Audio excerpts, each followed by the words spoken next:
Quiet, numbskulls, I'm broadcasting. Hello, you're listening to So There I Was. It's how all great aviation tales begin. This week's episode is the fifth day the ship blew up. Episode 85. And that ship is the USS Forrestal.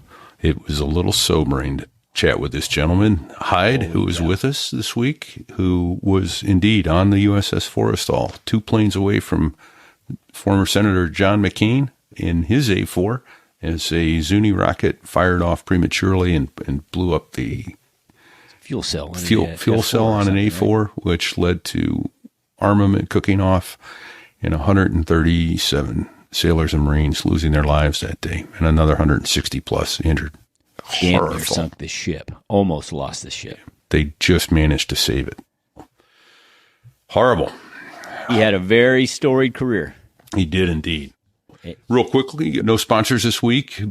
We do want to get our thank yous out there to Chase Cole, who's running a Facebook group, and he's going to help us with putting together a conglomeration of stories for next week's show, because we're taking our Christmas break. Sorry, folks.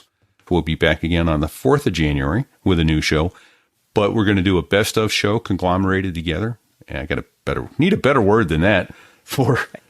It'll be a bunch of good stories lumped together. How's that? Bingo. Yeah. What Fig said. And then I think we probably play, what do you think? Captain Royce Williams, who got the Navy Cross for shooting down 4 MiGs. We'll rerun his show. Then we'll be back, all refreshed and ready to go after the new year. Thank you to our Patreon pilots who are supporting us with your financial means. It helps us a great deal. We can't tell you how much we appreciate it. This is it. This is the last show you'll hear before Christmas.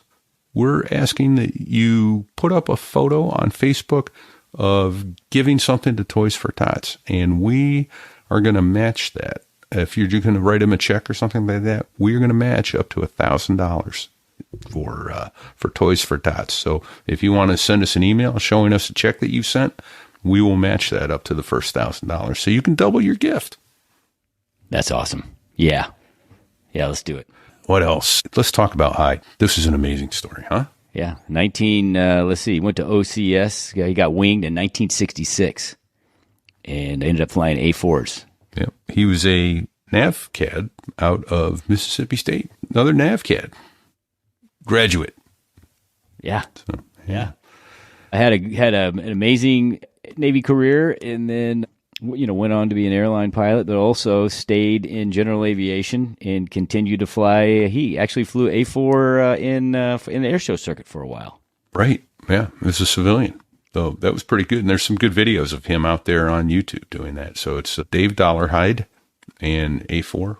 He's the editor of A-4-Ever. So editor of A4 Ever, Skyhawk Journal, which can be found online at, I believe it's skyhawk.org. But yeah, so let's talk. He had a couple things. The first one that was most horrific, obviously, was that day in 1967, July of 67, when the Zuni rocket fired, blew the airplane up next to him, and he got hurt getting out of the airplane. Yep. And yeah, he did. There was a lot of people hurt. Quickly realized he was among the least hurt. So, yeah, as armament cooked off and burning fuel poured down through the holes in the flight deck to the lower decks, and it just got further and further down, and it got way close to the magazine. And had the magazine gone, then that ship would have been at the bottom of the Gulf of Tonkin. So horrific. Then a couple years later, was back on the East Coast flying A4s out of Cecil Field, and had a little engine problem, jumped out of another A4. Yeah. This time did the silk recovery. Yeah, it's a good story. Almost made it back. Yeah. Almost. Right. Then he went against his own best judgment and moved the throttle. And the engine went, okay, you want me to shut down? I'm done. Yeah, I did. No. He's got a lot of stories, a lot of flying experience, and a very, honorable Navy career. Absolutely. And he's a survivor. You'll see what we mean by that. Absolutely. For more than one reason. We'll tease it at that and leave it at that. And I think get out of the way and let Hyde tell his story. Everybody have a Merry Christmas, Happy Hanukkah, whichever holiday you celebrate. Hope you get some time with family and friends. And we're grateful to you this holiday season for helping make this show a great success. You're sharing it with people.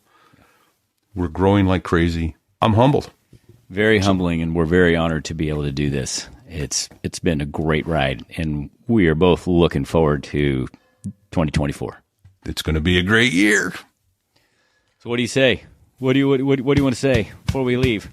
All right, everybody. This here is Don't a true sit on the story ejection seat handle. about crossing the It pond could end badly. at It's night hard to reach when you're sitting on it. in the world's smallest cockpit You may need that thing.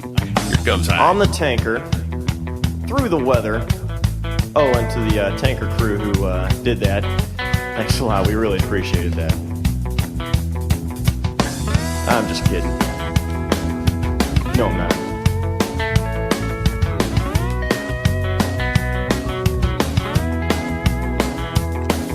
Well, there I was, crossing the pond, and you could see that I wasn't exactly fond. So there I was. I just landed my last flight in the F-11. And I was going to walk into the ready room and sit down and take it all in after 2 years of flight training. And I loved the F-11. It was one of the most unique airplanes that I flew in my life. It was the first supersonic airplane. It rolled right around the fuselage when you just pushed the stick over. It didn't carry much gas. We'd probably actually log a 0.9, and the instructor would say, put down 1.2.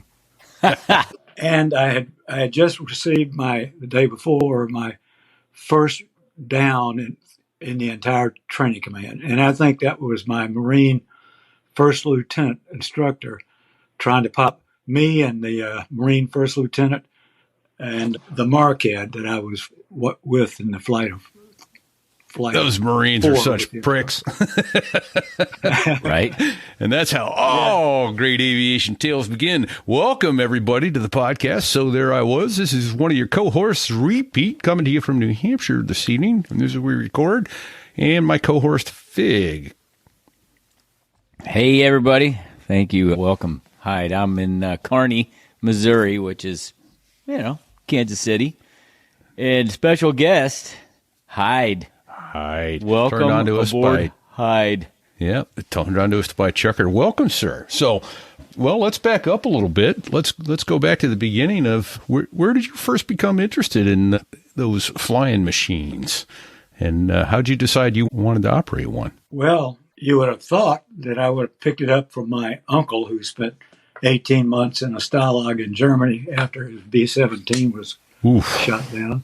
Okay. But no, I got it from my roommate at Mississippi State, whose father said he's going to give him some flight lessons. Why, I don't know. There was no flying in their family at all.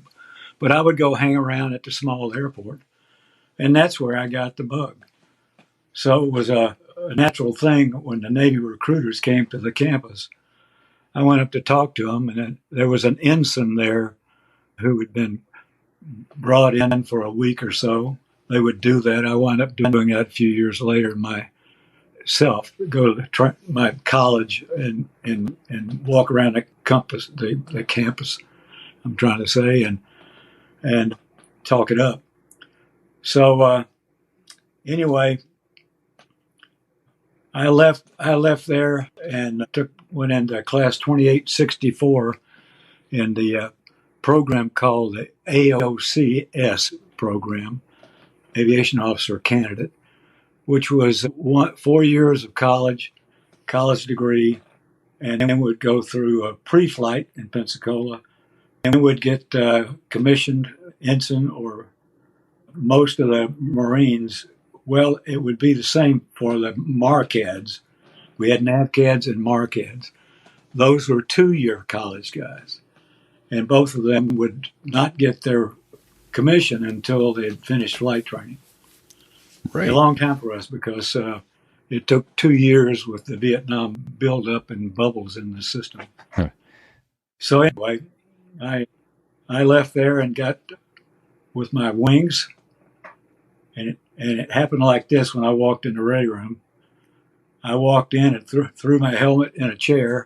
There were a lot of people in there. I was about the middle of the pack from the counter where the scheduling officer was, and then he says, "All right, get your ass over to the CO's office in the uniform of the day. You're going to get your wings." And so I went over there. It was me and the CO and the secretary and a photographer. Nobody else. That was a class of one. Holy shit. That was a class of one, and that was normal. I'll be darned. Years later, with the Skyhawk Association, we went to a winging ceremony at Beeville. Pardon me, not Beeville, at Kingsville? At Kingsville, thank you. Yeah. And there probably were 30 people getting their wings at one time there. So this was a hell of a lot different. Oh, yeah. Now, if you said it, Hyde, I'm sorry, I missed it. Where were you when you got your wings? Was that Pensacola, or were you in? No, I was at Beeville, Texas. Beeville, okay. And the advanced trainer was an F-11. The advanced trainer was F-11, but we flew the F-9 first. Okay. Holy shit. Right? Wow. That's awesome. That is awesome. I was thrilled as I drove out to the base to report to Beeville. I was salivating as the jets came into the break overhead and were doing their pitch out to land, the F-9s and the F-11s. I was beside myself that I was really going to get to do that. Now, Hyde, so you went to AOCS in 1964. Did you get your wings in the same year? No, it was delayed with all the bubbles. It should have taken 18 months. That was normal. So you got winged in about 66 then? I was winged in like May of 66. Okay. That's pretty. After being in flight training for 2 years. That's pretty. That's awesome. Holy shit. Okay. So what'd you get out of? Did you go straight to? Because we know you flew A4s at one point. Did you go straight to A4s out of Kingsville? Out of Beeville, yes. Beeville. Yeah. Roger that. I went straight to the instrument rag, which was an F9 rag, and they would refresh us on instruments, and then we'd go over to VA 44, which was the A4 rag. Where was that located? At Cecil Field. Okay. And is that where your fleet squadron was as well? When you finished the rag, you stay there at Cecil? Well, yes and no, because you're also going to go out to a ship for 6 to 9 months or so. Sure. So what was your first fleet squadron then, Hyde? VA 46 Klansman. And we had plaid on the tail. Plaid. And it was a good outfit. Black and white plaid. What would it look like? Did the tail flash? It was multicolored, like Scottish plaid. Oh, okay. Oh, very cool. Like a kilt. So that was hard to beat. Yeah, I get it. Actually, it was a rendition. Scottish kilt. The first CO's family target. Oh, okay. His name was McDougal. Nice. So what was the makeup of an A4 squadron in 1966? How many airplanes, how many pilots? Well, by the time I got out of the rag and the squadron came back from a med cruise, the next deployment, so it was almost a year before we left for Westpac. Okay.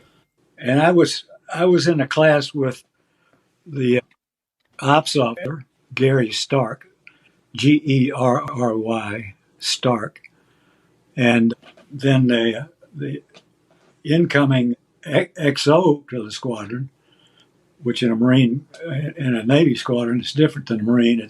They're both commanders, CO and XO. Right. They fleet up, right? Like the XO would later become the CO. Correct. Yeah.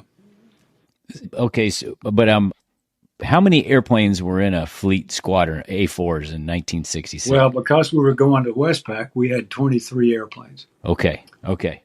I'm sorry. We had 23 pilots. How many? And oddly enough, most of them were lieutenant commanders, Wow, that's heavy. and it was because those were the days where a lot of people are dying, and so they were having to go out into the prop community and get P2V guys and stoof drivers and putting them. They typically put them through a training command as an instructor in the jet pipeline, Right. flying the T2A, and then Okay. after that, it was Well, the TA4 stood up by then. no. The entire training command was T-34B, Yeah. and then a T2A, Yep. single engine, and then we flew the T2 at Meridian in basic, and then we went either to Kingsville or Beeville in Texas for advanced. There was two sections there. There was an advanced, but in the F9, but there was an advanced in the F11. Okay. I got you. So the pilot makeup of your first fleet squadron was pretty heavy. There were a bunch of O4s. Nice. Because you were alluding to the fact that there were heavy losses in that particular community, right? A4 community. So they were Well, in North Vietnam, the attack guys naturally were the most losses. yeah. So that's where all the kills were coming from, and those prop guys were filling in, coming from the training command. Sometimes just a little quickie course to get them going because they were short of people. Wow. Okay. And So 23 pilots per squadron. Most of them were commanders or lieutenant commanders or better. And then so there was just a handful of Lieutenant JGs, I guess, just straight out of flight school. well, I think we had 3 lieutenants, and the rest were JGs. Wow. And so it was a different deal, because normally you would see maybe 4, tops 5 lieutenant commanders, Right. and out of 23 pilots. So it was part of this build-up struggle they were having. Wow. A year before was the first time I heard the term Vietnam. Yeah. While you were in Beeville. Well, I was in a training command, yeah. Oh yeah. And I was just over there this past summer. I met one of our AQs in the Navy. That's a guy that does radar and radios. AQ2, Ben Hedgepeth. Okay. And he's one of those guys who has suffered dearly his entire life after the Forrestal with PTSD. We can talk about that later. Okay. Oh, goodness. Yeah. So, how long was it before you got to the Forrestal after the training command? There was a year delay. So I got there in May of 66, and we left like I said, around June or so of 66 or 67. Yes, we were based at Cecil, flying off of Forrestal, and you left off the East Coast, Oceana. I mean Norfolk. Okay, so.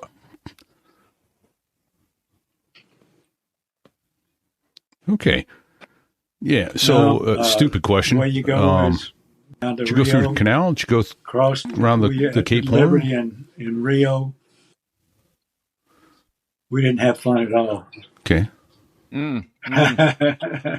That was probably terrible. You didn't like that. Wild. I mean, get me back on the ship. Get me out of here. my roommate and I had been reading some of the message traffic going over to Westpac, and the Oriskany had lost something like 8 airplanes in 12 days. Oh my gosh! Because we were one of the first ships to go straight to Yankee Station. We didn't go to Dixie Station at all. So our first flights were supposed to be Alpha strikes,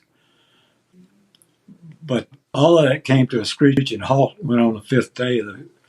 The rocket fired on the Zuni fired off and started our mess. Oh, yeah. So can you define? So Yankee Station was in the Gulf of Tonkin. Where was Dixie? About 100 miles south. Okay, so That's a wag. So you would launch. So most of the combat sorties were launched from Yankee Station because it's closer. Well, if you're going into heavily defended parts of Vietnam, you were doing it from Yankee Up north. Station. Yankee. Yeah. Dixie Station was more suited for close air support. Okay.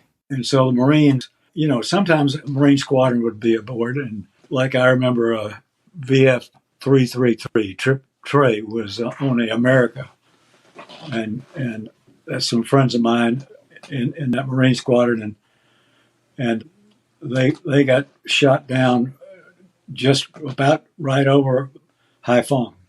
Oh, boy. But I wasn't privy to a lot of that. I after the forest call, I'll give you a rundown whenever you want about my experience there. Yeah. But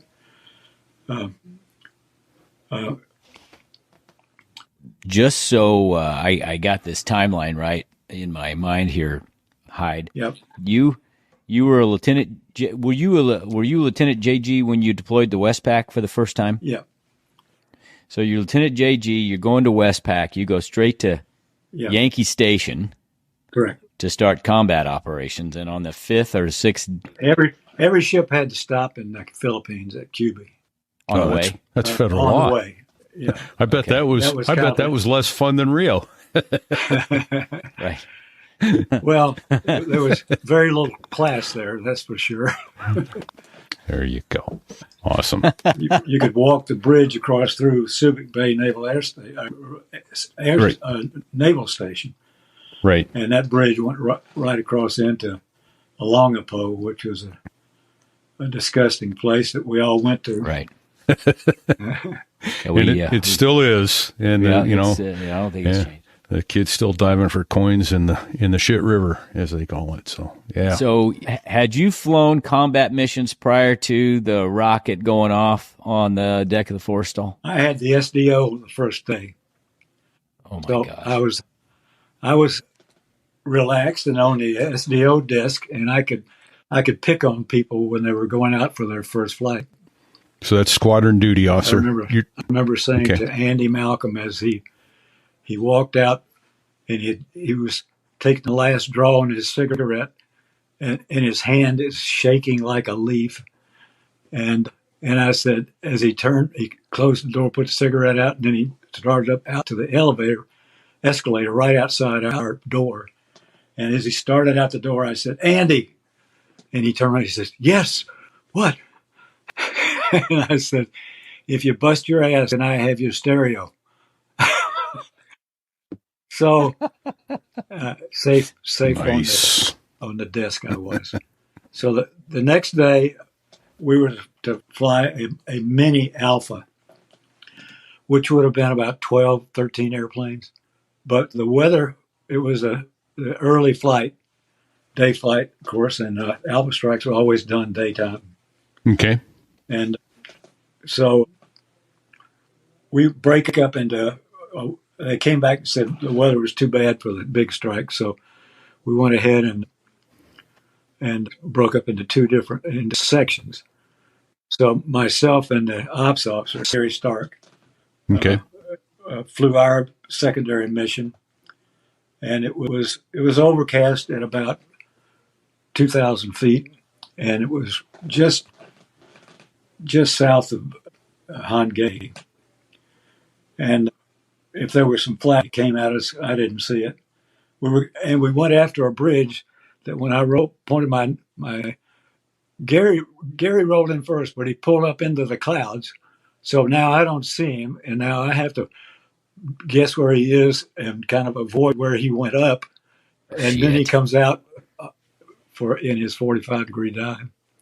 So he popped up for the attack and went into the clouds. He went into the clouds, so I lost him, and then he comes out away from me. I had made sure I moved away from where that would have been, Yeah.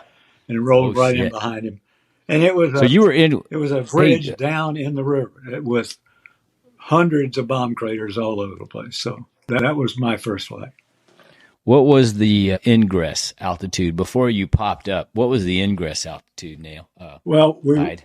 high altitude, high angle would be a Okay. 60-degree dive angle on the gyro to give you, and so we would roll in Okay. at 12 or 13. We had to jack it up 1,000 because the wing commander said we're not going to go below 4,000 up north. Too many losses Right. up there. And Yeah, guys that's a good Trying to plan. stay out of this. Try to stay out of some of the weapon engagement zone. Yeah. try to stay out of the Yeah. small arms fight, the So- small guns. So how many combat missions did you get before things went to crap on you? Well, that day in late July? the ship blew up on the 5th day, so I flew that strike I mentioned, Mhm. and then I flew one to a railroad siding with about 12 airplanes. And Okay. then the next day, I flew an alpha strike to the Thanwa Bridge, and I was that was with the Phantoms were dropping CBU 25s, which were those small bomblets, and we didn't have any F8s. We were all Phantoms by then, and so everybody started doing a wagon wheel, sort of, but we were going in pretty fast, so that when we rolled in a left turn for the most part, we were coming out going straight for the ocean, for the Gulf. And On the egress. When you're On coming the on the egress. egress, you're going trying to go feet yeah, west. just trying, and the Thanwa Bridge is not that far, so the flak was extremely heavy. Of course, I was the last guy, so they're all shooting at me when I went down to shoot, Sure. and I could actually see a couple of rounds themselves go by, and I assume they didn't explode or exploded behind me. But it was all going fast, and the sky was filled with gray and black flak, and so Yeah. and so Oh shit. as I went down the tunnel, and I realized that once I get away, this is my brain thinking while Right. I'm in the run, Yeah. because it was flak was everywhere, and but then as I pulled out at right at about 4,000 feet thereabouts, then I says, I'm not even going to pull up because I'm already past where all the guns are. And so I just kept the nose going down because it was just marsh towards the water. Mhm. And so I went out over 600 indicated. Oh yeah. You were picking up Nice. speed all the way going downhill. Yeah. And so because I had this mental picture about me going back up to 12 or 13,000 feet right over the target. getting hit with on the all way that up. shit Yeah. coming by me. Yeah. Yeah, that's not a good idea. And so now I'm out over the water and there's nothing out there, and I've just let it drift down to flying it along at 50 feet and 600 knots. And then I realized that I'm around these little sampans all over the place, and I said, "This is stupid. What am I doing here?" And oh, yeah, right, Gary. Where the hell is Gary? so He I probably couldn't keep up. I Right. pulled up to a straight up mode, and it elevated like a rocket, and I see one A4, and I get up there, and sure enough, it was Gary. He never knew I was gone. Hey, I want to, before we get too far down the road here, Hyde, can you define the term alpha strike? Well, it's a list that came from the Pentagon, Okay. right across the president's desk, as a matter of fact, when Johnson was there. Those people killed a lot of friends. Yeah. But Yeah. Get involved in picking targets. so the Alpha Strike was a target picked in Washington. Okay. But for planning purposes, the flight leader would be, break. I didn't charge my phone. Let me get a power. Okay. No worries. I'm going to find the pause button here. Trying to I tell you what, I wasn't aware that Hyde was doing this recording from his phone. It's actually really good. It's amazing how good it is. We were talking Alpha Strikes and the brain trusts in Washington, D.C., picking targets and determining what was best on the ground. Jeez. That's such bullshit. It is amazing. And so I was under the impression, I knew Alpha Strikes, the targets were picked by high-level Pentagon, whoever, but I thought Alpha Strikes were big. They were always big, like, 20 airplanes. They were. Is it? Yeah. They were big. And in Okay. that Alpha Strike, we probably had 25 airplanes or more. Holy shit. And so that first day you said the weather was bad, so you split up into a couple of different smaller strikes to go for different targets. We broke targets. up into sections only because of the weather. Okay. But the mini Alpha was more like 12 airplanes. Alpha Strike would be more like about 17, 18 bombers. And then you got the fighter cover, and then you got fighters driving CBU. So it kicked it up to bigger numbers. And then so we carried that term Alpha Strike into the early 90s. We'd call an Alpha Strike when you launched a bunch of airplanes to go to Oceana for Friday night. for Friday night at the fighter bar, we'd launch an Alpha Strike. Everybody would fly up there and land. It's kind of like that, especially if you try to fly after coming out of there. Yeah. All right. Well, I did read. This was some time ago. It was more than a week ago. So, I don't remember what I did last week half the time. Right. I did read your a written account of somebody, I think, interviewed you and wrote it down, or you wrote it down, but your written account of what happened the day that the rocket went out. You were sitting in an airplane on the deck of the Forstall when that went down, right? Did I send shit. you my? I have my version. Yeah, I don't. I think I've read it too, and I don't know from whence we got it. Chucker might have sent it. You know what? I think Chucker sent it. I gave that to Robert Jones. Okay, so Jungle would have sent it too. Jungle, all right. yeah. So let me ask. Yeah, and let me ask this as well. So, and you do editing. I assume you do a good bit of writing as well. And what's the name of the magazine you edit? It's called the A-4 number 4 mm-hmm. ever Skyhawk Journal. A forever. And A forever. The A forever Skyhawk Journal. That's awesome. And it is not a newsletter. We started out almost 30 years ago, and it was a newsletter. And we've got almost every copy in the archives. That's awesome. And the editor who took me to come in there was Hickerson, Bob Hickerson. Okay. And he was a Marine, and he had flown A4s with a Navy Air Wing, I think, on the Hancock or one of those smaller boats. Okay. Excellent guy. We clicked like a clock, and he just wanted me to help him do photographs, and then that turned into me doing more and more and more. And then he comes down with dementia, and I had to become there's nobody standing there in the wing, so the only other non-paid person was me. Shit. And so I started doing that after he decided, and I knew, because we wound up the last issue that he helped me with.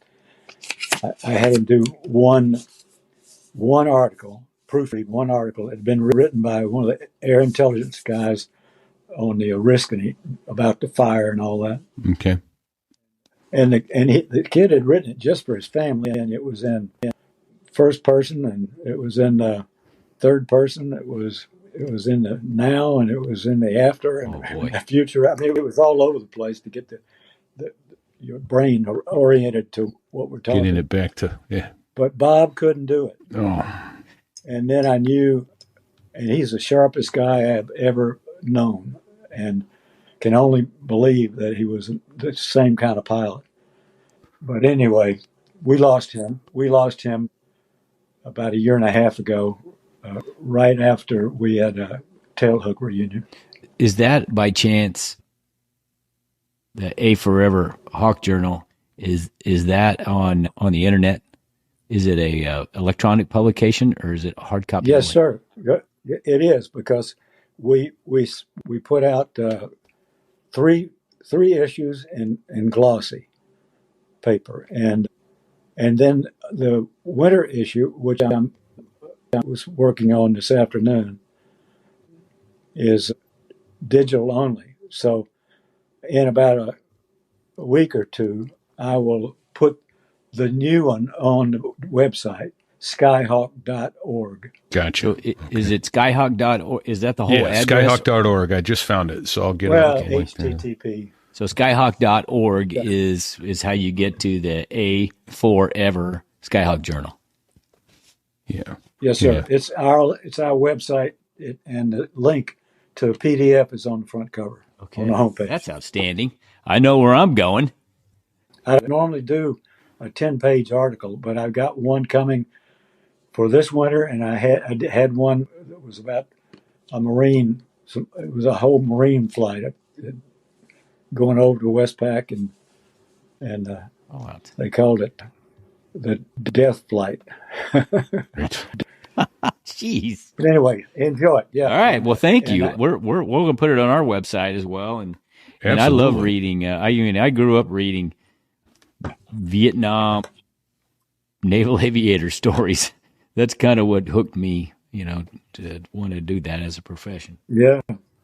Oh, it's got some great stuff on there too. I'm just briefly looking at it, and there's a picture of an A4 Mike next to a Russian bear. And Oh, no way. yeah, Yeah. yeah. Yeah. Well, all right, Hyde. So, can you set us up for the fifth day you were at Yankee Station? You were getting ready to launch, or you had already launched and recovered when the rocket went off? Had to kind of set it up for us. No, it was the second flight of the day to go at 10 o'clock. And the first flight had recovered in time for us to get another gaggle together. So because you got to do a pullback to reposition all the airplanes. So we briefed down the ready room, and we go up, and the ready room is where we found out we're going to be dropping these M65 World War II 1,000-pounders. Whoa! Never heard of them. Right? Somebody came over and said, "Here's a good meal." Where did they dig those up from? Well, it came from Taiwan. Oh shit! In a moldy bomb bunker, I'm sure, because they cooked off inside of 90 seconds my at high gosh. order, and they cooked off because I'm going to give you a quick and dirty. I'll just go through it. Yeah. I walked up to the airplane, and there's this rusted thing there, and I think we may have had Mark 82s on the outboard stations. These were Echoes. Okay, so those are So it 500 had- pounders, high explosive. Yeah. Yeah, 82s. Yeah. And then I had finished. My plane captain was gone. I was already. Nomex was not even out, so we were wearing Marine fatigue to fly in. And No kidding. I'm there with my sleeves rolled up, and all of a sudden I heard, whoomp, and I looked to my left, and our sister squadron airplane was there. Crash Daneworth was that guy's name, and so his eyes were big as saucers. And so this is microseconds here, by the way. So I'm sorry, So Hyde. I I'm sorry snapped my if I head could around. interrupt just ever so briefly. Yes. From what I've seen of the video, it starts from an A4 sitting on the port side aft, and it hits an A4 on the starboard side aft. Where were you? Actually, I'm gonna send you my article, Okay. and it's got a chart on flight deck chart Okay. on it, so you'll have that. But I'll tell you this whole story because that's the whole reason Right. you're talking to me. Well, not the whole reason. And, You're an amazing aviator, and we're glad to have you for even if you weren't there. You're a piece of naval aviation history, and we Yes, got sir, you are. And we're honored. we want to extract all the stories out of you we possibly can. Okay, maybe not tonight. All right, that's fair. Fair enough. I got to get back to my magazine, There you go. All right. which is my problem. I'm too quick to get away from it. So I'm in the airplane, whoomp, and then I snap my head around, and there's a wall of fire between my airplane and John McCain's airplane to my right. Okay. I'm on the port side of the ship. For Marines, it's the left side, sitting Thank in you, the sir. airplane. Thank you. That's when you're looking at the pointy end of the boat. They're pointing in for aviators. and so I go into adrenaline mode, and so I start trying to scramble. And my first impulse was reach down and grab the ditching handle. And as soon as I grabbed it, I thought, well, what the hell am I doing that for? I released it, and then I just went ahead and got my coat fittings off, Okay. 2 on the top and 2 on the bottom. Yeah. And then I pulled the oxygen line, snapped that off. And the scene I saw right next to my airplane was one of our mechanics engulfed in the fire.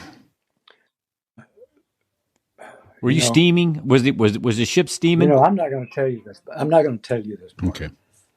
because I don't want to be too graphic. Understand. Because I don't know who might hear Understand. Well, this is an explicit podcast. It says explicit, but you say whatever you're comfortable. You do what you feel comfortable with, sir. Yeah. Okay. Well, I'll tell it that nobody's going to see the podcast anyway. Whoa! Shot between the headlights. I didn't mean it that way. I mean, no families are going to look at your podcast All right. Fair enough. 55 years, 60 years later. Okay. Fair enough. So anyway, our mech was backpedaling out of the fire, and his left arm is dangling off, being held by just meat. Did he get hit by shrapnel coming up down the deck? Coming later. Okay. All right. Sorry. Yeah. And so I've told this a bunch of times. It doesn't mean I'm telling it smooth. That's all right. I'm telling this version tonight. We'll be quiet and listen. Fig's now. going to stop interrupting so you can talk. Yeah, I'm 81 years old, for God's sake. Sorry, sir. So I see him, and his bowels are hanging out of his stomach. Ooh. So and what had happened was, it didn't hit McCain's airplane.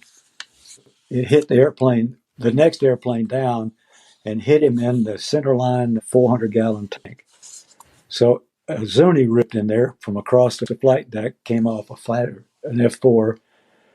The pilot did nothing wrong, but it was that the ship was short-circuiting normal safety procedures.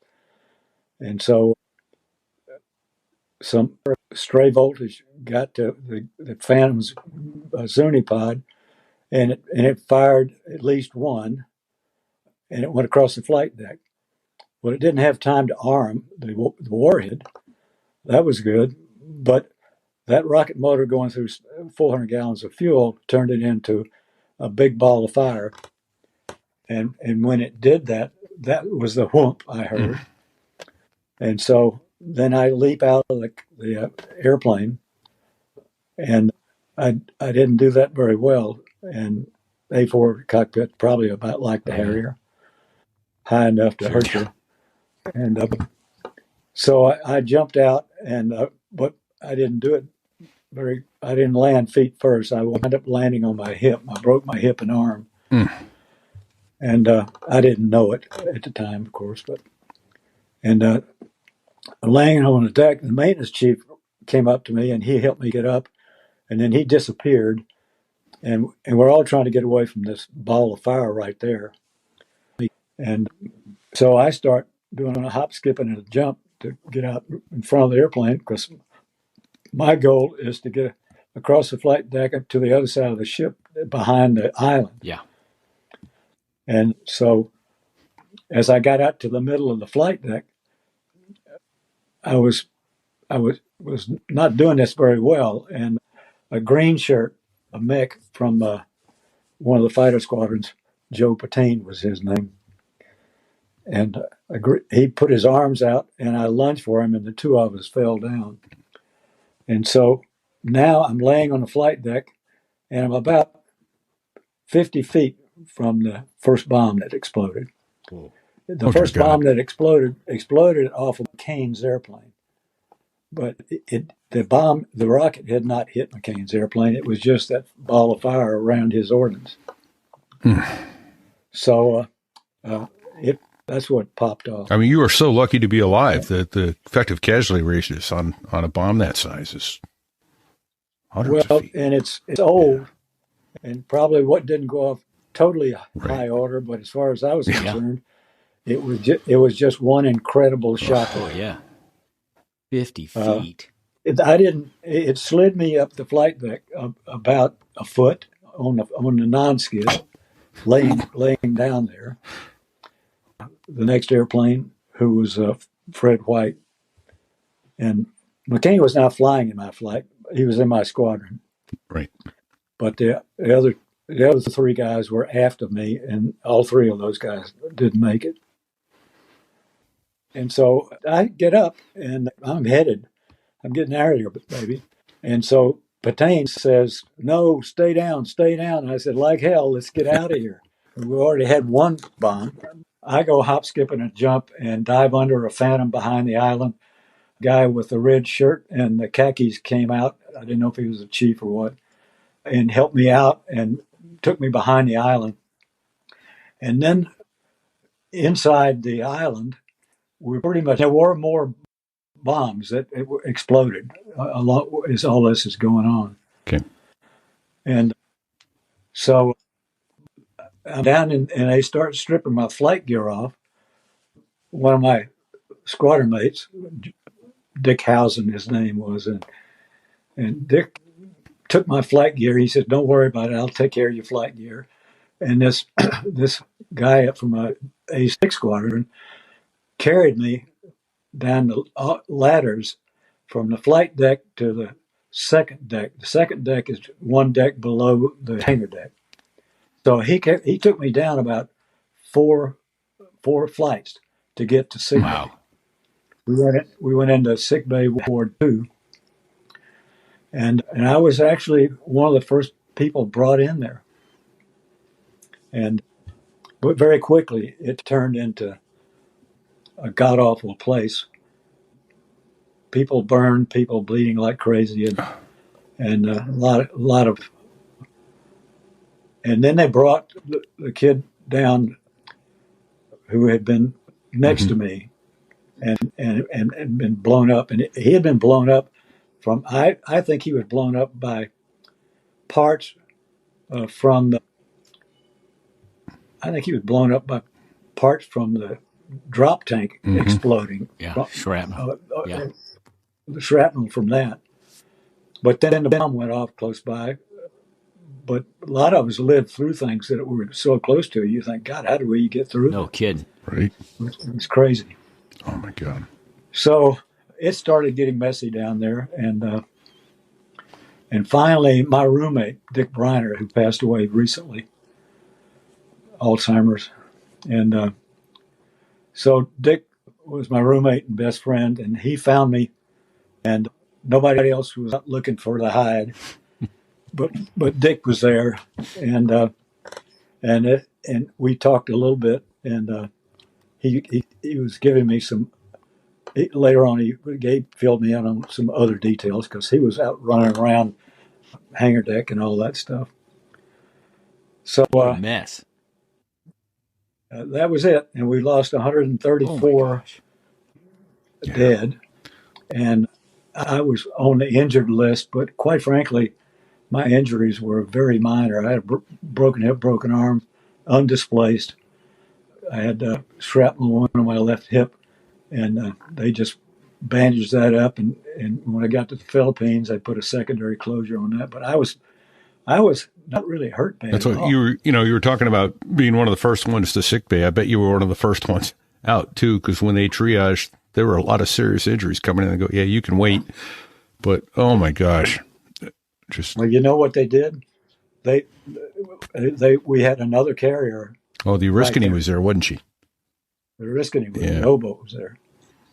And so they started sending people to the O-boat, and we had at least one destroyer 20 feet away with fire hoses on the flight deck. And the guys are learning firefighting for the first time, because aviation people never got shipboard firefighting. Jeez. But that was one of the corrections. My article talks about all that. It's a short article. It's 2.5 pages. But I'll get it. So after that, Hyde, how long were you out of service before you flew again with the broken hip? And a little over a month. that's it? Because it's government. Once you get in the hospital, they don't let you out. I don't know. That a little over a month, that just doesn't seem like a lot of time for a guy with a broken hip and a broken arm. Yeah. So our third cohorst here, Sticks, is a medical professional, and he's saying, you don't even need shrapnel from that fuel tank. He said the compressive force of that explosion is enough to cause those types of injuries to that poor mech of yours. And Brad Silcott is a 40% burn victim, so he understands what some of these men went through, and I'm horrified by it, and I'm still amazed to this day to watch these brave men run towards that fire to save their brothers and to try and put that fire out and to get people away from the explosions that were coming their way. There was the ordnance chief was the most well-known hero, and his name passes me. They named the firefighting center in Norfolk for Chief Ferrier. Is that right? Wow. Yeah, because he went by me. I don't remember him coming by me, but in the plat tape, you can see me. Most people won't see me because it's confusion when you're looking at it. But I can see what was going on and understand it, because the plat tape is out there. But once you go through the first hour, you're kind of wasting your time, because it's just a camera going, and it's not being re-aimed and things like that. They're just trying to save the ship. Right. Because we almost sank. They blew these 9 or 10 foot diameter holes through that, whatever it is, 3-inch steel, and all that burning fuel poured right down in there, and boom, and a lot of the fighter squadrons had people in there that were doing night check work. So they were trying to sleep in the daytime. So they were asleep when this all started. And then when the bomb started going off, it blew ever decreasing size holes all the way down until where it almost made it to the main magazine ceiling, the overlay. And that's where the ship almost sunk. But a damage control chief petty officer flooded the magazine. And that's what really sent the salvation of the ship. No kidding. So Sticks says that Chief Petty Officer Gerald Wyatt Ferrier, United States Navy. So 30 days, 30 days before you flew again, and I'm going to guess you didn't fly off the Forrestal. Yeah, no. Correct. Our next, we didn't fly off a ship for a while. Okay. In fact, it took us a while to get some airplanes, and we only got 10 A4Bs. Which were older. You guys were flying E's at the time, right? Correct. JF-52 P6 motors, So that was the first J-52. Then it was the P-8, and then there was a P-408, which in an A-4 made it a rocket ship because empty weight, it was 1-to-1, Yeah. no burner. Right. So the guys who, Snodgrass died in one of those, was flying one of those things with his contract job with Draken, Oh yeah. Dale Snodgrass. Yeah. Okay. Oh, Snort. I don't normally do a special on somebody's death, but I did one on Snodgrass, and I did one on Was he? both. We lost two Marines directors, Bob Hickerson, and then drawing a blank. Was Snodgrass a Blue Angel? No, but he was the most famous F-14 pilot to ever fly. okay. All right. And my best friend had to ground him because he was airland at the time when Snort started doing crazy man stuff at air shows in an airplane with like a 3G limit. Oh, They had a problem with the airplane. Snort was just flying it like normal. Yeah. Yeah. He was doing some extraordinary flying. He was a good guy. I liked him a lot. So In fact, he was always a good friend to me. ah, that's awesome. So that effectively ended your tour in Vietnam then, Yes, sir. or did you go back? Nope. We were scheduled to go a year later. My whole career got drug out. We went back, and then in the next February is when I punched out of an A4B, and that was engine bearing seizure. So were you on a training mission when that happened? Yeah, we were just out grab assing. But yeah, we actually were on a test. We were on a functional flight test because they had pulled the flight controls off, mainly the ailerons, and then reapplied them. And we had to do what was called a functional flight test. So we didn't have to take it up to 38,000 feet or anything. It was during the functional flight test that the bearing went out. Yeah, but it was a sneaky guy. You want me to tell that story? Oh, please. Yeah.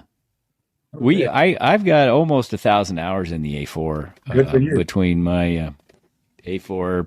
Yeah. So yeah, I consider myself a scooter driver.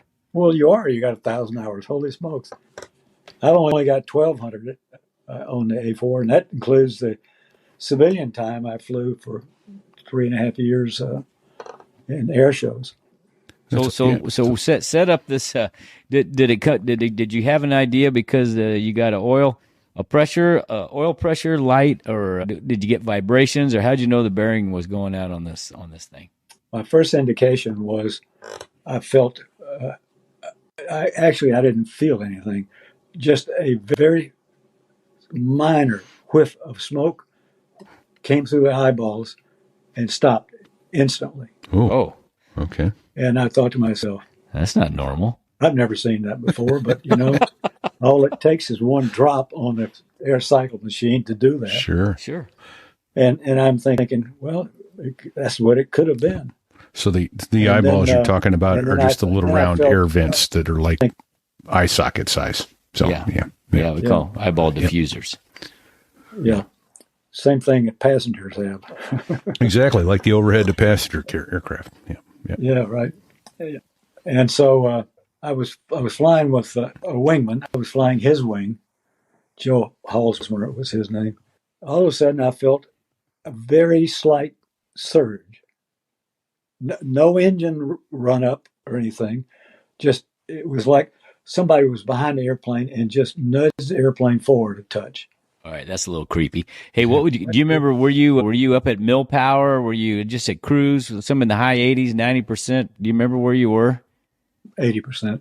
Okay. Yeah. Thereabouts. So you felt like you got a little nudge. Got a little nudge. And so I said, Joe, do you feel any weird turbulence? Like I just felt a kind of a surge. He says, no, it's perfectly smooth. I said, well, I think I'm going back to Cecil. I think. So I think I'm going back. at this point, we're down a beam Pine Castle target. So we're about 20 minutes away. And so I think we were about at 8,000 feet thereabouts. And so I called base radio. My roommate was on the desk. We had just come back. Here's the other thing: we had just come back from 2 weeks on a weapons debt in Diego. no, not San Diego, not down at Diego Garcia, but we just come back from weapons debt out west in Fallon. Oh, okay, yeah, Fallon. Yeah, and so I started talking to him about, maybe, what do you think, Pete? And he says, I maybe you got some. They've been sitting up. We've had torrential rains for the past 2 days, and this was like a Sunday. He said, maybe some water got in there in the fuel control. I couldn't imagine how. Yeah. But see the thing here, and the crux of my my article I wrote on this one. Might as well fill up the magazine. There you right? go. Yeah. And so it is that I kept dismissing things as this thing went along, and kept finding excuses for It's what called was going denial, on. baby. yeah, because Yeah. I don't want to jump out. I don't want to jump, and I really Nobody wants to jump out of a perfectly good jet. For I don't want to jump loud. out of a bad jet if I don't have to. Pete's brainstorm was, he said, bring the throttle back to idle and put it in manual fuel control and come up on manual and see if it does the same thing. I never should have done it. That's maybe what Right. Yeah. So, yeah. Because I had to cycle the RPM. Yeah. And the bearings are trying to eat themselves. That's right. It changes the thrust on the the thrust on the bearings. Yeah. That was one of the leave the throttle alone. The right? notes was, leave the throttle alone. If you had low oil pressure, low oil, leave the throttle alone. So we got closer, and Joe's flying the wing. I was not even going to declare an emergency. I was just going to go back, and I clicked over the tower and I said, "We'd like to do a straight into land." I didn't get to say that because Joe started talking. My wingman started talking. Uh-oh. And I looked over on my left wing, and he's out there 5 feet away. And I gave him a finger. I'm thinking, what the hell? What the hell? Right. Showing you my hands. And I think I'm on the radio here now. And then I look back inside, and the exhaust gas temperature was rising visibly. I keyed the mic, and I said, Tower, I do have a problem. I've got rising engine temperature. And so I started taking my knee board off and thinking about what might be coming, but it was still running, and So far, so good. Right. so far so good. But then all of a sudden it started running real rough, and smoke in the cockpit. Boy. And it was time for me to go. So with all the finesse I could muster up, I was by that time a little below 1,000 feet. So I grabbed the secondary, Between your legs. The one between your legs, yeah. Well, we only had one handle. Yeah. But I remember in the A4 you could reach up or You had the or face reach curtain. down. Yeah. Or the secondary. Yeah, and if you were at low altitude, the rule was use a secondary handle so you can keep the wings level. Yes. There you go. Okay. And so I went ahead and I looked down and pulled it while I was looking at it, and that was an ouch moment. Yeah. So did your forehead and your knees become good friends? No, Okay. none of that happened, except that the escape X seat was an 18G seat. New seats are much less, and they have messed around with the acceleration Yeah. rate and to give you the right thrust to do a 0-0, for example. Yeah. I just had a 10-page article that's going to be ready for you to see on the website here in about a month. And it's all about the history of escape act seats by a guy who lived it as a civilian. Oh boy. And he works for one of these ejection seat companies today. Delightful guy. More knowledge than it was hard to get him to talk into. We always just said 22 for G's for Martin Baker and 18 for the escape act. But there was more to it because it is an acceleration. So at what point are you going to measure the 18? You know. Sure. Did you stay conscious the whole time, Hyde, or did you? Yeah. Did you go out for a little yeah, bit? Once I got out, I was upside down, and that's classic. As soon as you come out, you're falling head first.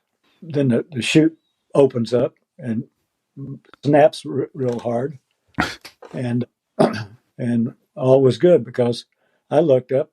Not only did I feel it, I could see the white over my head, and I said, "Oh, I love you," and and I was a happy camper. So I'm guessing the airplane landed about 1,000 feet short or 2,000 feet short of the runway.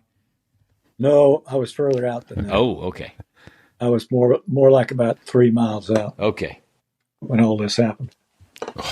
Did you get a couple swings? So yeah, and so I spent overnight in the infirmary, and they let me go the next day, and they had me on a bombing flight 2 days later. But I could only do I couldn't pull much G. If I'd punched out again, I would have really hurt myself. Oh my gosh! So, but I'm one to get back on the horse for fear I won't. Right. And so. Did you lose a little height? No, actually, I lost almost an inch in the midair collision in the RV. Oh my goodness. We haven't got there yet. But not in the ejection. No, you didn't lose any. You don't think you lost any height in the ejection? Well, I had most of my life in pain, depending on what in my upper neck, because that's what took the hit. Okay. And because you were looking down when it went. But over the years it started to lighten up a little bit, and even I was still getting it in retirement. And I've been retired for 22 years. Time flies. Boy, you got that right. And you did. Let's talk about some of what you did from once you retired. We chatted a little bit about that pre-show. So. After your Navy career, you flew for a couple 3 airlines. Make it 3. Okay. And so I went to work at National Airlines down in Miami. Why? Okay. Because I didn't have to be a plumber. And right. we had flight engineer. We had all pro engineers. We had 600 pilots and total pilots and 300 flight engineers. Everything required an engineer. Right. We had fleet of 25 727s. In short order, we had DC-8s, DC-10s, and a couple 747s in this small airline. But, wow. The CAB is telling you what you can't fly, and so just do what you can. That's the name of that thing. That's the precursor to the FAA, the CAB, the Civil Aeronautics Board. Well, actually, it was different. The FAA was the FAA. The CAB controlled economically what you were going to do. Business. They decided what you're going to be able to fly for routes. Okay. Yeah. So the big freedom from that was being told you can now fly whatever routes. Okay. Nice. How long did you fly at National? 11 years. 11 years at Pan Am and 10 years at Delta. And at Pan Am, I got on the 747 and I flew the 727 there, A300, 747, DC-10. Did I say A300? And just did. And so Yeah, it was That's a lot of yeah, airplanes. that was all the airplanes there. And then we went to Pan Am, and that was one of these clashing of seniority list things. We actually made Oh, out the Delta Pan Am merger. the You're talking about the Delta Pan Am merger or the no, national? no, the Delta Pan Am merger was not a biggie at all. Okay. Delta just says you're going to get your data higher at Pan Am. That was Huh? Wow. that was 22 years prior, and so Delta was really good about that stuff. But the orange pukes outdid the blue pukes on that merger, National and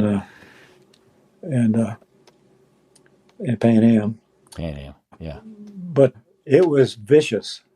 It was a really tough one, and we had lawyers, and we were doing our best, and we were flying better positions at the airline, position and seat, than Pan Am old time guys, because they had gone for 20 years without hiring a soul or something like that. It was crazy. Oh, Oh, They had goodness. fired, I think they had hired just prior to that merger a little bit, but I didn't get too hurt too bad. But the only thing I did there was I asked for a simulator job on a 7.4 so I could get away from feeling like shit all the time. Right. I know of which you speak, sir. Do a lot of global flying. Well, let's wander our way into your RV4 flying, and while I'm to do that, lead into that, I will say that I've got a note here on the screen from Chucker. Says they're in the middle of the Caribbean, and says Dan from Holler is here with me and says hello. Gotcha. They're in the middle of the Caribbean, so no telling what came through. Yeah, it's a secret. So, okay, Just there you go. says So, voice on yeah, it. they're in an undisclosed location in the middle of the Caribbean. Yeah. So, anyway, so there's a pretty active flying community down there on the east coast of Florida, not too far from Jack's, I'm given to understand. Yeah.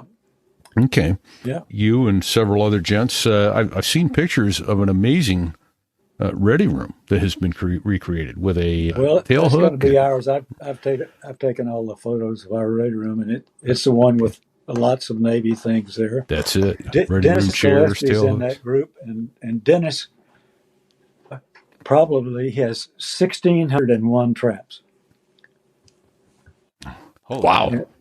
Yeah, That's and, a lot of violence. and that was all because he got orders to go to sea, where people like my good friend John.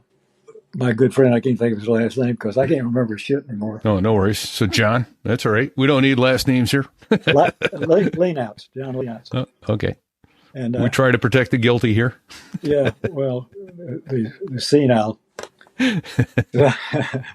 Hey, I am not senile. I just don't remember anything. Yeah, I can't remember shit. DRS.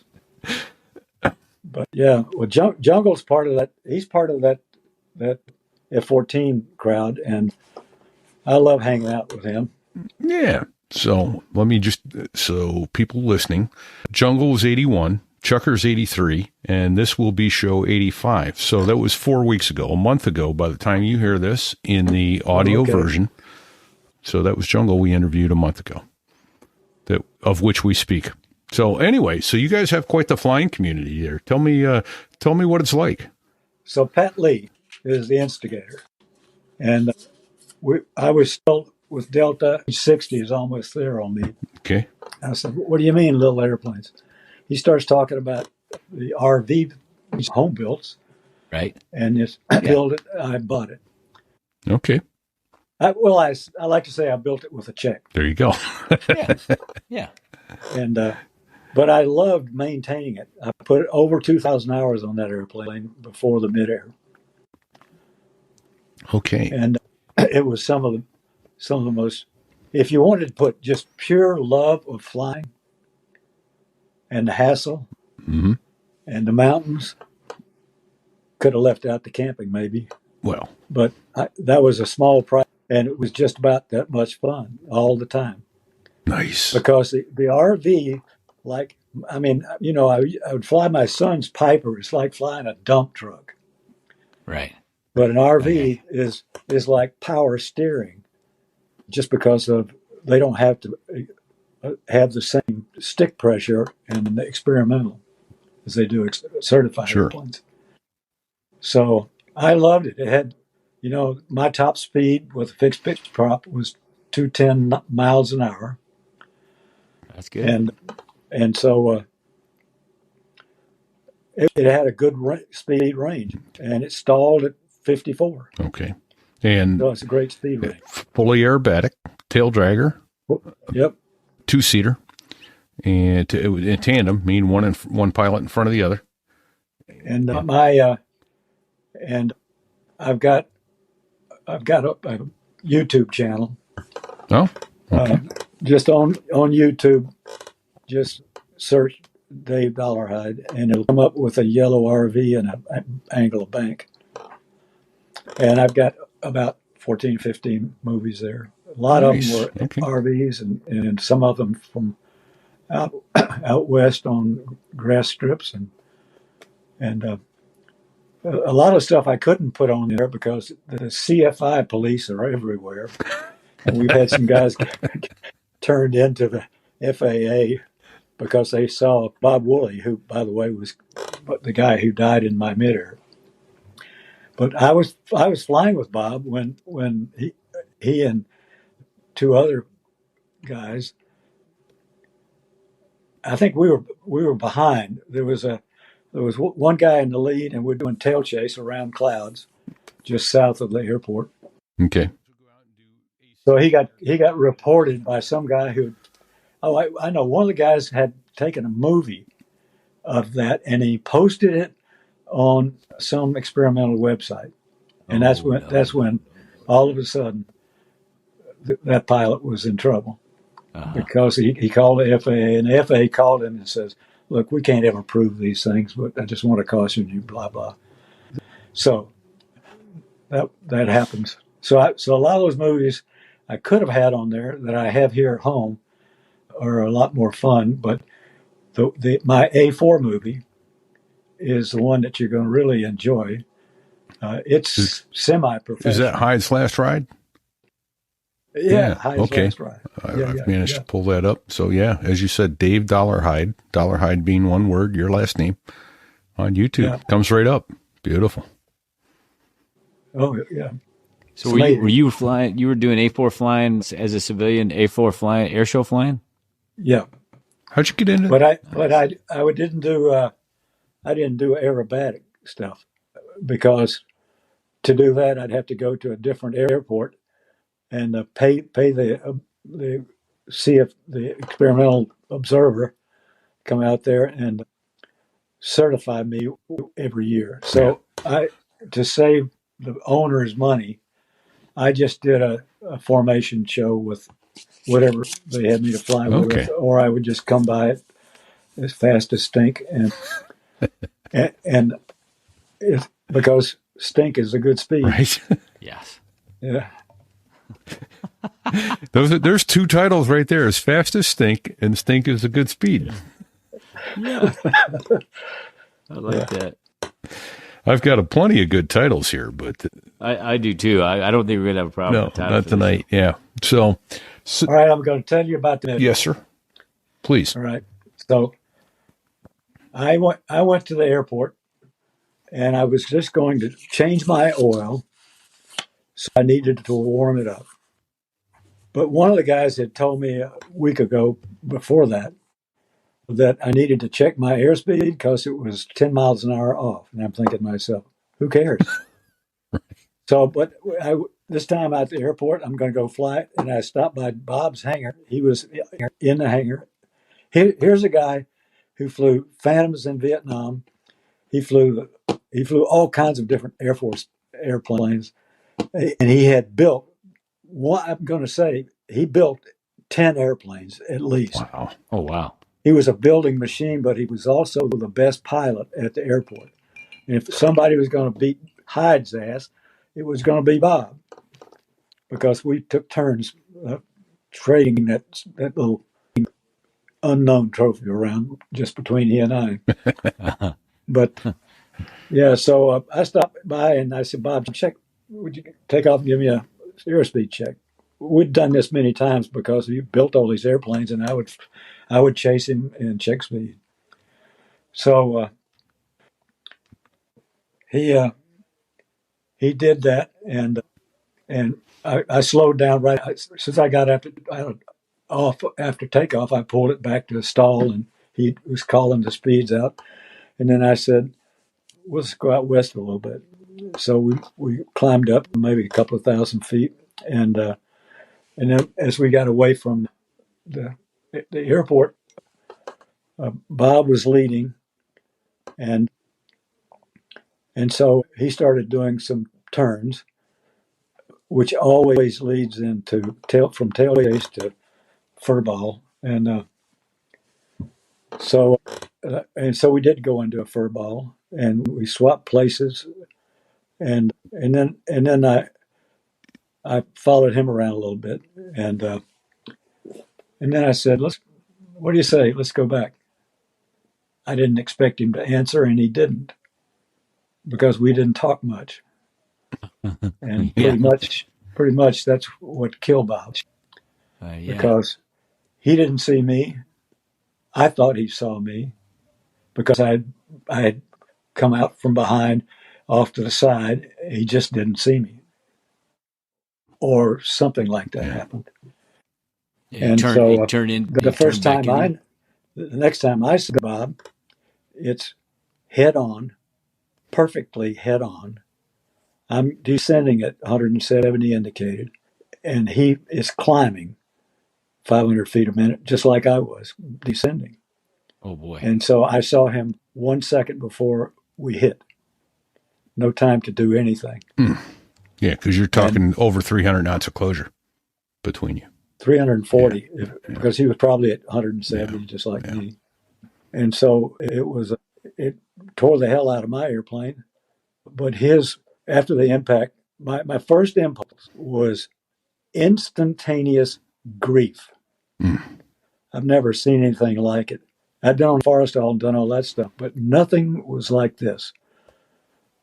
He died on my nose, on my prop, and I almost died the same way on his airplane. So we were both at fault for not talking. Wow. And it's as simple as that. If he had said, or if I had said, I don't see you, where are you? It never would have happened. But we did hit. And so it was a violent hit, and instantaneously my airplane is vibrating like crazy. Our props had clashed, and his vertical stabilizer had cut into the cockpit is maybe 18 inches wide. Yeah. And so about 6 inches outside the cockpit, the side of the airplane, is where his vertical stabilizer went into my wing spar. The wing stayed on. Bob's tail came off, because when I turned around, I gave you some things I discovered afterwards. But airplane was in two pieces when I twisted around. And my impulse was to go back to him, but as soon as I turned around, I saw him falling in two pieces. And they were large pieces. And so I said, I just got to put this down. And there was a dairy farm right there. We were only 4 miles from our airport. And so I picked out a field and started putting it down. And everything was normal, except that when I got maybe at 20 feet is when it started to roll into a hard left, uncontrollable. So, and it continued to do so with full rudder and full aileron.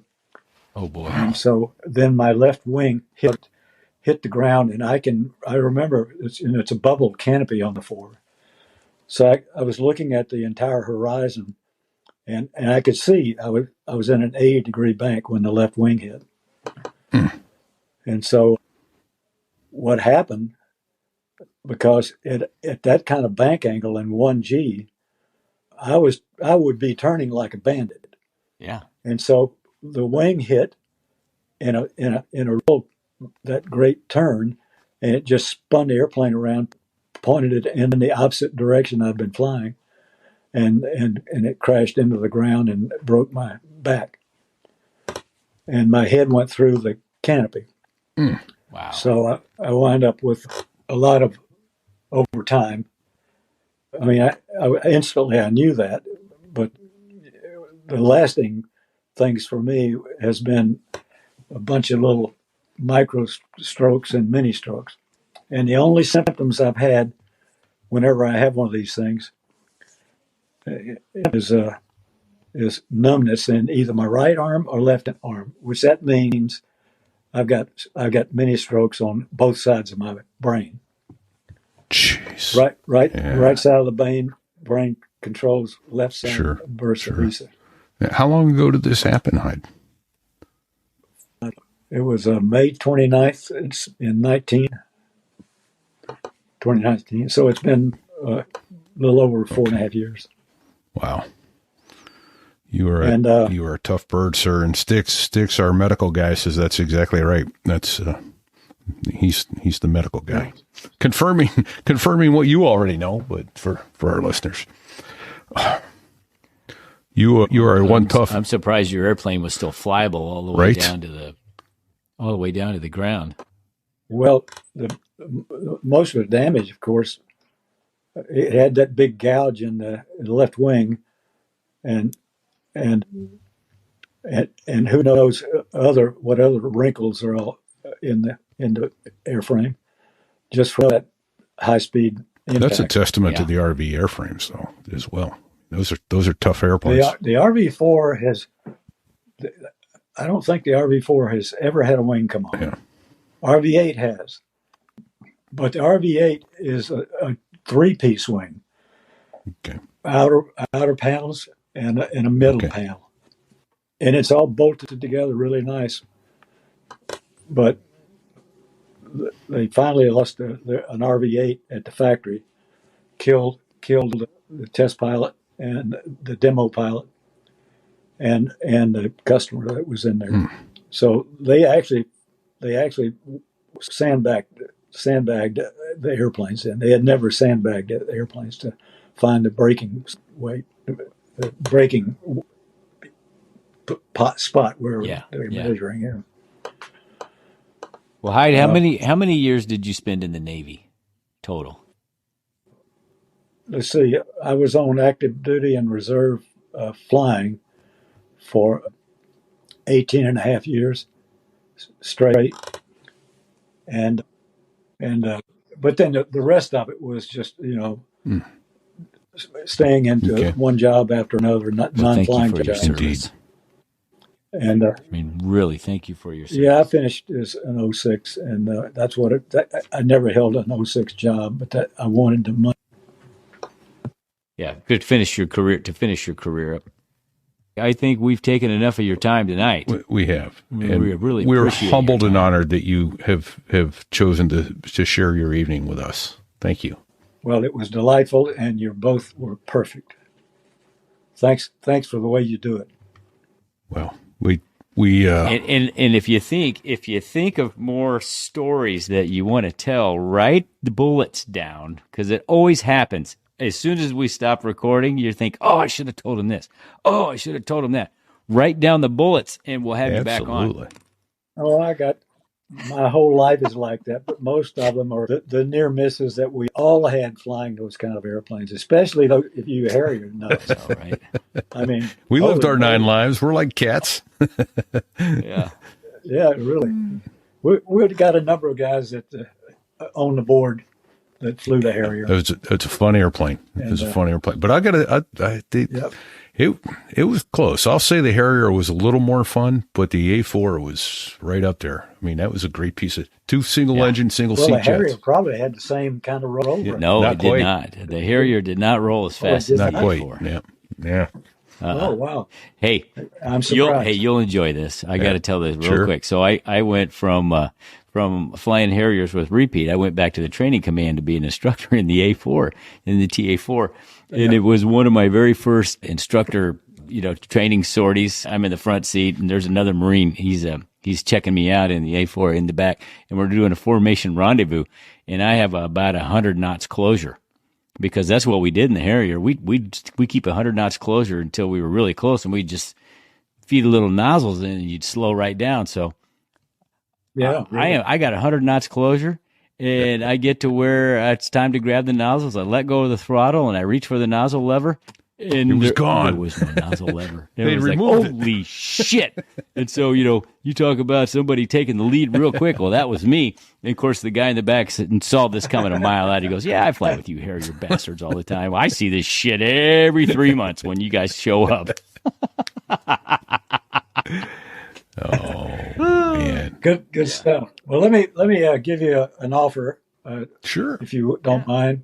Keep your ears open for stories that I can use in the magazine. And I'll tell you, the Marine contingent on the board has really been powerful in providing first off the shelf articles that I've published, and I'm really proud of the quality of the stories we tell. And guess what? I've got one of those AQ2s, the guy I was telling you about earlier, the avionics guy. He was an enlisted guy on the Midway, and then as an old man, he's floating all these stories around in his head about that he never heard answers to aboard the ship, and things that he saw on the flight deck, like crashes on the flight deck and all that.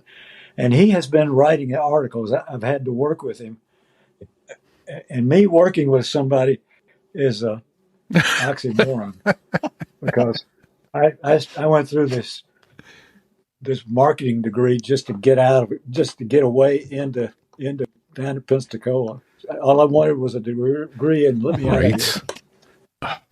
That's awesome. Well, that's awesome, man. All right. Well, we But will. yeah, if you keep in the back of your head Absolutely. if you have something you want to throw my way. Yes, I sir. appreciate it. Absolutely. And I'm trying to see. It doesn't look like you take advertising in the skyhawk.org, but I'd rather not, because sure. we only have 24 pages. We do advertising. I have a schedule of pay, but if you want something in there for Yes, your sir. podcast, is Absolutely. what you're thinking, right? We'd love for naval We'll do aviators to that. get their ears on our show.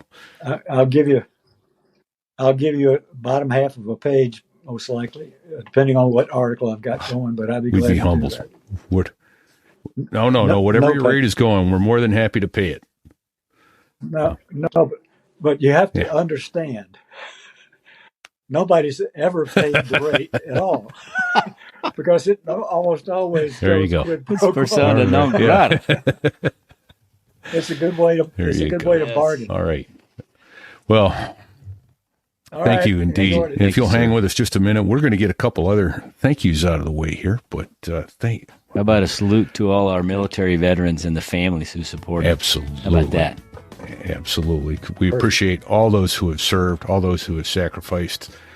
And that includes you wives and you children of those service members who, did birthdays without dad and anniversaries.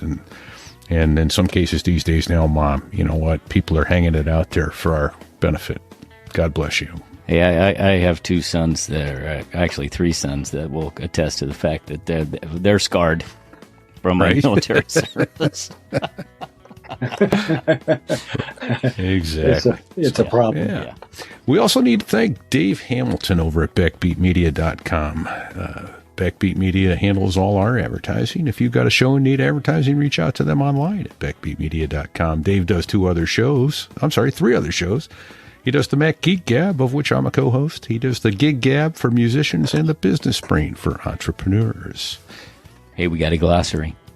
So if you hear a term that you're not quite sure about, because we throw a lot of acronyms and a lot of other aviation-related terms out there, we try to keep them in the glossary. If you can't find it, send us an email. Send one to Sticks. Big. Yeah, send it to Sticks. Sticks at sothereiwas.us. He'll answer Good answer. all of the questions because he's got gigantic brain. Eidetic memory, gigantic brain, smarter than me and Fig put together. Yeah, the two of us, we can't even compete with half his brain. There you go. But if you must write to us, it's repeat, R-E-P-T-E, at sothereiwas.us or fig at sothereiwas.us. What you wearing, Fig? On your old head. Well, well, bald guys need hats, and I got a So There I Was hat at our merch store. Nice. So there I was.us/merch. Is get yourself a hoodie. Bikinis, shirts, hoodies, cocktail glasses, Absolutely. koozies. Beach blankets, bikinis, you name it. Did I mention there's a bikini? Yeah, once. One time, I think you mentioned that bikini. I really like God, the bikini. I love it. Hey, you know what? We couldn't keep doing this show like we have been if it hadn't been for all of you people who will go get up at 6 o'clock in the morning and stumble through the dark and get yourself to work and earn that paycheck. And then you throw that money at us. We don't know why, but you do. And we're ever so grateful for it. We know that money wasn't handed to you, yet you hand it to us so we can share these stories with you. So thank you so much. We are deeply humbled by that. Very humbling. If you can't throw money at us, Fig, what might one do to help us out? Share the show. Share the show. Tell your friends about the show. And give us a 5-star rating. Go. Not one. Don't you do it. We know who you are, by the way. We've tracked you down. So, Douchebag gave us a 1-star rating, didn't even write anything. Just 1 star, boom. And ran. No feedback. One star And ran. But yeah, there you go. And by share the show, we mean, whether there's posts up on Facebook, put our posts on your page. If you're not too embarrassed to be associated with us, we'd be eternally grateful for that. Some images that we put up on our website and occasionally in the shows are from BDS, Bravo Delta Sierra, aviationphotography.com, and Brad Silcott, who's a listener and I believe may still be with us here this evening. So thank you very much, Brad. We appreciate your allowing us to associate your fantastic work with our mediocre attempts at humor. That's about right. Yeah, that's about right. And then lastly, I don't know. I got like this little, what's it called? An earwig? Well, I got tinnitus, but that's beside the story. I hear a little music in the background, and that is none other than the 2 Air Force pilots that make the Air Force sound good. Do. Both of them. Those gringos. Not uno gringo. Not tres gringos. Dos gringos.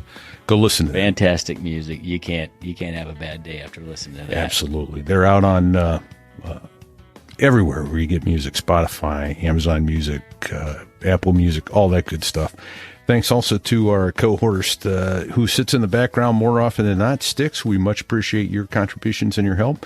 Chase Cole, who has stepped up and manages our Facebook page and our Facebook group more than I do. You've taken the initiative, sir, and it's deeply appreciated. It takes a big load off my shoulders. Thank you, Marine. Indeed. Thank you, Marine. Semper Fi. I don't know. What do you think, Fig? Till next week, any advice for our listeners? Why don't we tell them to stay safe and check 6.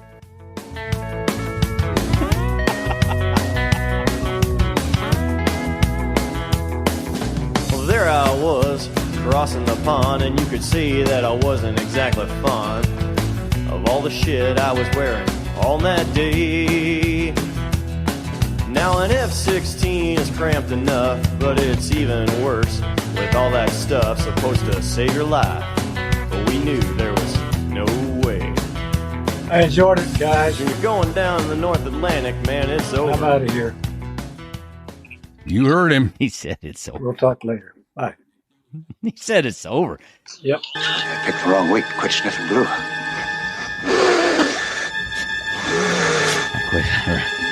Wrong Clay. It was a great interview. And that dude's he's a walking piece of history.